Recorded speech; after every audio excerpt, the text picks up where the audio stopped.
विकास विरोधी है। ये लोग देश के सीमावर्ती गांवों को देश के आखिरी गांव कहते हैं। ये लोग सीमावर्ती जिलों को, वहां गांवों को जानबूझकर विकास से वंचित रखते थे। और आप हैरान हो जाएंगे, क्यों रखते थे, क्या तर्क देते थे? ऑफिशियली बताते थे। वो कहते थे कि सीमा के पास विकास होगा तो दुश्मन देश के भीतर आकर कब्जा करने की संभावना बढ़ जाएगी। ये शर्म की बात है कि नहीं भाई? क्या हम इतने बुज़दिल हैं कि हम बढ़िया रास्ते बनाए तो दुश्मन उस पर चढ़ जाएगा? क्या बात करते हो? शर्म आनी चाहिए आपको। आप मुझे बताइए, किस दुश्मन के कलेजे में इतनी हिम्मत है कि वो बाड़मेर की सीमा में घुसकर कब्जा करने की सोचे?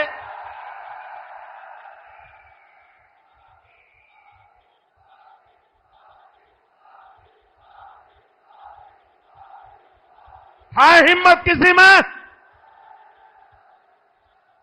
भाइयों बहनों, हम सीमावर्ती इलाकों को, सीमावर्ती गांवों को आखिरी गांव नहीं, देश का प्रथम गांव मानते हैं।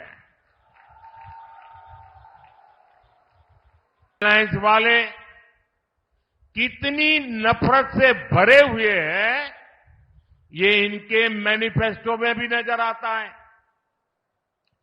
कांग्रेस के मैनिफेस्टो में तो बंटवारे की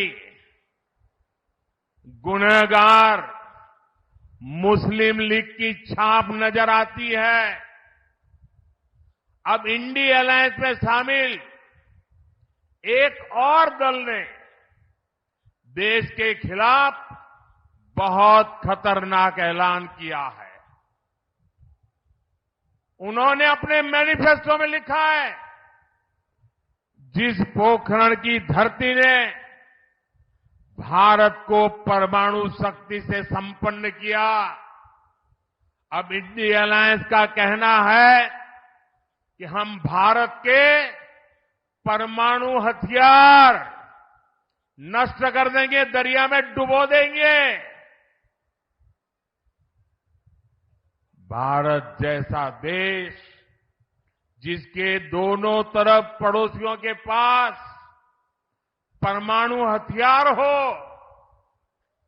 क्या उस देश में परमाणु हथियार समाप्त करना, इसकी सोच ये समाप्त करना चाहता है इंडी अलायंस? क्या परमाणु हथियार समाप्त होने चाहिए? मुझे सबका जवाब चाहिए। क्या परमाणु हथियार समाप्त होने चाहिए? क्या परमाणु हथियार समाप्त होने चाहिए? मैं जरा कांग्रेस को पूछना चाहता हूं, आपके ये साथी, ये आपके इंडी अलायंस के साथी किसके इशारे पर काम कर रहे हैं? ये कैसा गठबंधन है जो भारत को शक्तिहीन करना चाहता है? आखिर किसके दबाव में आपका ये गठबंधन हमारे परमाणु ताकत को समाप्त करना चाहता है? एक तरफ मोदी भारत को शक्तिशाली राष्ट्र बनाने में जुटा है, वहीं इंडी गठबंधन वाले भारत को कमजोर देश बनाने का ऐलान कर रहे हैं। माता तनोट राय की धरती के लोग क्या इसे स्वीकार करेंगे? कमजोर देश आपको मंजूर है? शक्तिहीन देश आपको मंजूर है? क्या ऐसा सोचने वालों को सजा देंगे?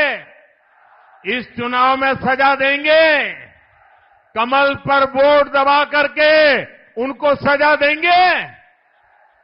और इसलिए तो देश हित में होता है, कांग्रेस हर उस ताकत के साथ खड़ी हो जाती है जो देश विरोधी होती है।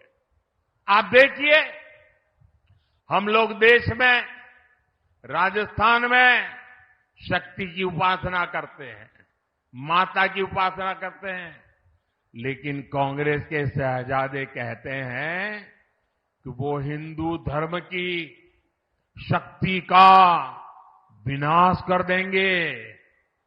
अरे मेरी माताओं बहनों की ताकत तुम नहीं जानते हो। किसी मर्द को आगे नहीं बढ़ाने पड़ेगा। ये शक्ति को नष्ट करने वालों को ये मेरी माता बहनें ही निपट लेगी। देश में राम मंदिर निर्माण का पुनीत पावन काम होता है, कांग्रेस उसका भी बहिष्कार करती है। और कांग्रेस करती क्या है? कांग्रेस रामनवमी की शोभा यात्रा पर राजस्थान में पत्थरबाजी करने वाले दंगाइयों को संरक्षण देती है। देश में घुसपैठी आते हैं तो कांग्रेस उनका स्वागत करती है, लेकिन भारत विभाजन का विरोध करने वाले हमारे दलित और सिख भाई बहनों को नागरिकता देने वाले सीएए का ये विरोध करते हैं। मैं आपसे पूछता हूं, क्या कांग्रेस एक भी सीट राजस्थान से जीतने की हकदार है क्या? हकदार है क्या? एक भी सीट बचनी चाहिए क्या उनकी? इस बार तो उनकी सीटों की